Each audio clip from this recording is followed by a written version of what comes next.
New chapter current electricity. तो बिना time waste किए चलिए स्टार्ट करें। What is electric current? तो आप सबको पता है, flow of electron from any conductor is known as electric current. तो अब हम जानते हैं करंट की फॉर्मूला क्या होता है। आई जी आप सबको पता है, I is equal to Q T, Q upon T आप सबको पता है। ये चीज़ आप सबको पता है कि I is equal to Q upon T. अब जानते हैं हम कुछ और फॉर्मूले, कुछ और टर्म। पहला जो टर्म है वो हमारा आता है, that is a new term is coming. देखिए यहाँ पे आई का दिया हुआ है क्यू अपॉन टी। तो आगे हम जानते हैं आता है रिलैक्सेशन टाइम। तो आइए हम जानते हैं कि रिलैक्सेशन टाइम क्या होता है। What is relaxation time? तो आइए जानते हैं relaxation, what is relaxation time. तो the time is spend during collision of two successive electron. The time is spent during collision, जो टाइम खर्च होता है कोलिजन के टाइम, दो इलेक्ट्रॉन है उनके कोलिजन के टाइम, जो टाइम स्पेंड होता है, जो खर्च होता है इनके बीच के, जब ये दोनों आपस में टकराते हैं। ये जो इलेक्ट्रॉन है, ये जो इलेक्ट्रॉन है ये यहाँ से यहाँ आता है, तो इनके बीच का ये जो टाइम लगता है इसी को हम लोग बोलते हैं रिलैक्सेशन टाइम। इसको हम लोग टाउ से रिप्रेजेंट करते हैं। किसे रिप्रेजेंट करते हैं? टाउ से। ये है टाउ, इसी से हम लोग इसको रिप्रेजेंट करते हैं। इसके कुछ डेरिवेशन है जो आपको देख रहे हैं। आइए हम डेरिवेशन पे चलते हैं। कुछ इसके डेरिवेशन है जो कि बहुत इजी है। आप सबको पता है एफ इज इक्वल टू क्या होता है? Mass into acceleration, M into A, सबको पता है। और पिछली क्लास में हमने पढ़ा कि एफ इज इक्वल टू ई और ई होता है। चलिए येलो कलर ले लेते हैं, फिर ई होता है। तो एक चीज़ हम लोग जानते हैं कि एफ इज इक्वल टू क्या होता है? ई, ठीक है। तो आइए देखते हैं, F is equal to minus C, यहाँ पे देखिए एफ इज इक्वल टू यहाँ पे ई और ई, ठीक है। ये दोनों जो डेरिवेशन आपके सामने है, ये दोनों आपने पिछली क्लास में पढ़ी है। F is equal to M into A, और ये भी पढ़े एफ इज इक्वल टू छोट ई और उसके बाद बड़ी, मतलब कि इलेक्ट्रॉन ये है और ये उनकी वो है, ठीक है। ये दोनों फॉर्मूले आप लोगों ने पढ़े। अब इन दोनों फॉर्मूले का यूज़ करके हम एक नया डेरिवेशन निकालते हैं। चलिए देखते हैं कैसे वो डेरिवेशन हम निकालते हैं, ठीक है। उस डेरिवेशन का यूज़ करके हम यहाँ पे इक्वेशन निकालते हैं। आप सभी को पता है कि यहाँ f is equal to m a होता है, यहाँ पे पता है कि f is equal to e होता है, जो हमने पिछली क्लास में आपको पढ़ाया था या आपने पढ़ा था। उसके बाद यहाँ पे आते हैं, यहाँ देखिए ये दोनों एल एच एस इन दोनों के इक्वल है, तो आर एच एस भी इक्वल हो जाएंगे। तो M A is equal to minus E और ई, ठीक है। उसके बाद यहाँ से ए की वैल्यू हम निकाल लेंगे, तो ए इज इक्वल टू यहाँ पे हो जाएगा आपका A is equal to minus C E upon M. ये एक इक्वेशन बन गया, यहाँ ई की वैल्यू आ गई। अब यहाँ पे हम क्या करेंगे, उसके बाद बाय फर्स्ट इक्वेशन,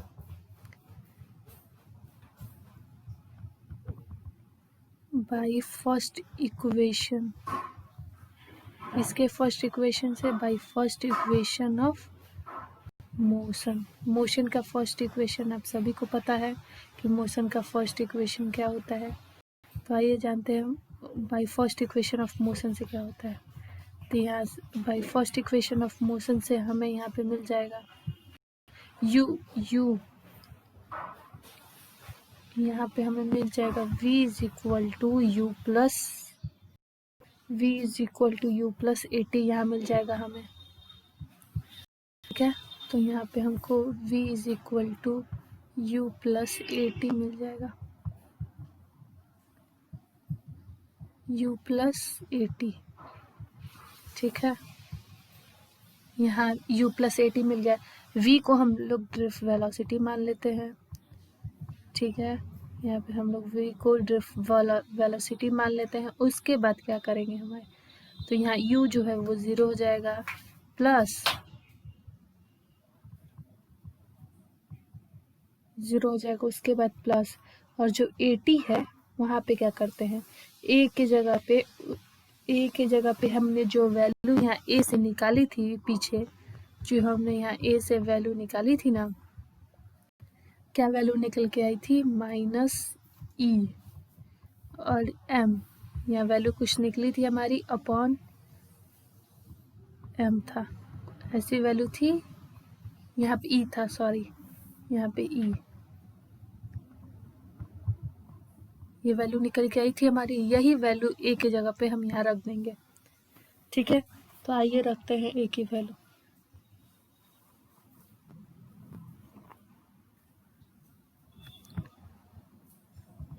ब्रैकेट में इसको ले लेंगे, तो -e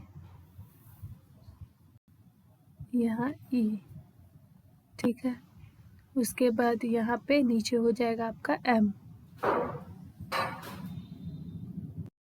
तो यहाँ से जब हम यहाँ पे ये a की वैल्यू यहाँ रखेंगे, तो उसके बाद यहाँ रखने के बाद यहाँ टाउ लगाएं, इधर लगेगा, उसके बाद टाउ मल्टीप्लाई होगा, क्योंकि ये जो टाइम है ये टाउ है, यहाँ टाउ को ही रिलैक्सेशन, यहाँ जो टाइम दिया है हम रिलैक्सेशन टाइम को ही यहाँ पे हम टाउ मानेंगे। ठीक है, यहाँ हम रिलैक्सेशन टाइम को ही टाउ मानेंगे, तो यहाँ टाउ लगाएंगे, टाइम जो बचा था, उसके बाद यहाँ पे हमको यहाँ से हमको वीडी की ये जो वैल्यू है वो हमको मिल जाएगी, मतलब कि ड्रिफ्ट वेलोसिटी का। अगर आप चाहें तो इस पे और सारी वीजी और सारे फॉर्मूले रख के अलग अलग वीडी की वैल्यू निकाल सकते हैं, जैसे कि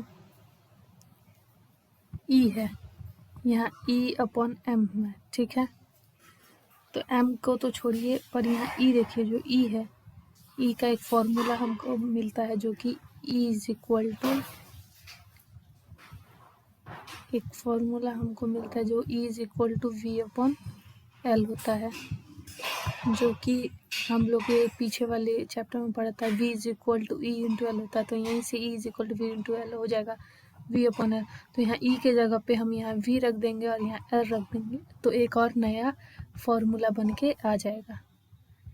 ठीक है, अब बात करते हैं दूसरे इक्वेशन की जो है, अब आते हैं आगे बढ़ते हैं। अब यहाँ कुछ रिलेशन आने वाले हैं, वो देख लेते हैं थोड़ा, यहाँ कुछ रिलेशन आने वाले हैं, जो रिलेशन है इलेक्ट्रिक करंट और ड्रिफ्ट वेलोसिटी के बीच की, इन दोनों का कुछ रिलेशन है जो आप भी देख लेते हैं हम, इन दोनों के बीच का रिलेशन क्या है। ठीक है, तो चलिए देखते हैं।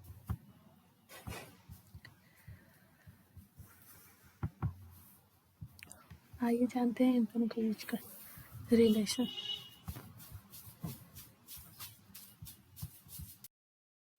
मान लीजिए कोई सिलेंडर ले लीजिए जिसकी एरिया ए मान लीजिए और जिसका लेंथ एल मान लीजिए। ठीक है, उसके बाद इसका वॉल्यूम क्या हो जाएगा, ए इंटू एल,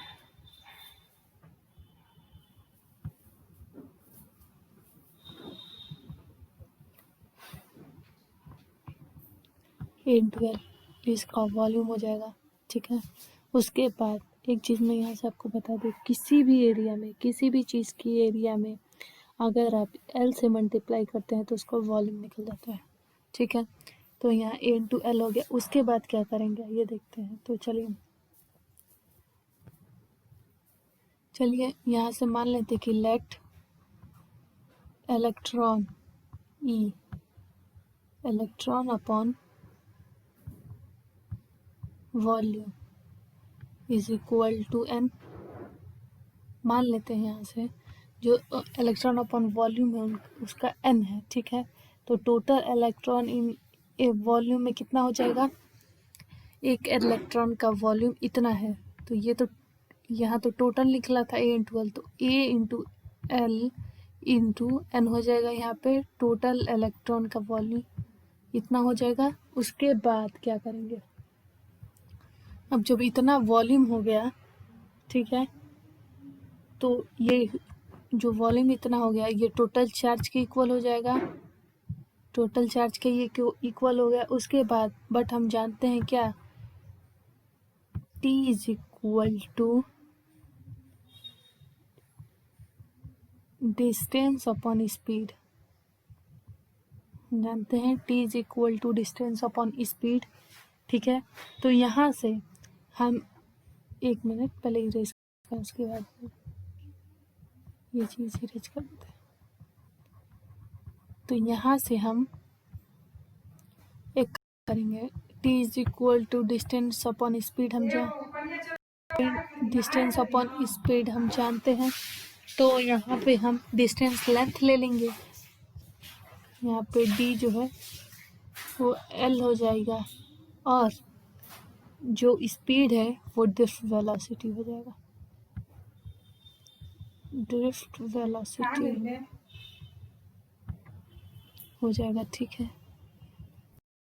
यहाँ देखिए d, यहाँ पे हम लोग डिस्टेंस को l मान लिए थे, स्पीड को ड्रिफ्ट वेलोसिटी मान लिए थे, इक्वेशन 1। उसके बाद क्या करेंगे, t is equal to L upon V D हो जाएगा, यहाँ पे L upon V D, time is equal to, उसके बाद बट हम जानते हैं कि I is equal to Q upon T होता है, okay. We also know that I is equal to Q upon T. तो इसके बाद क्या, यहाँ से हमको एल की वैल्यू मिल गई, यहाँ से हमको किसी न किसी चीज़ की वैल्यू मिल गई।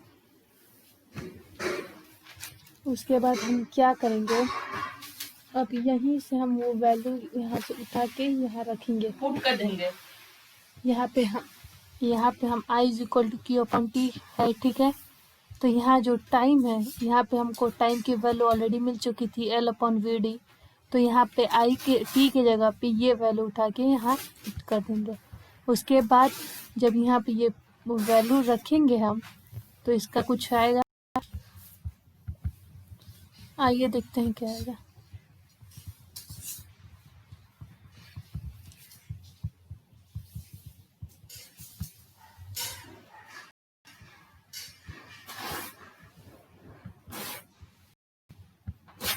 यहाँ से जब वैल्यू उठा के रखेंगे हम यहाँ पे, तो कुछ ऐसे आएगा, आइए देखते हैं।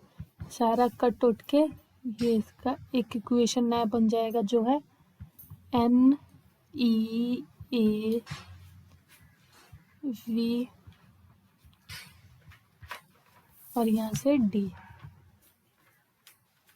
ये एक नया इक्वेशन यहाँ से मिल गया हमको, ठीक है। ये था रिलेशन। अगर वीडियो अच्छी हो तो लाइक करिएगा, थैंक्स।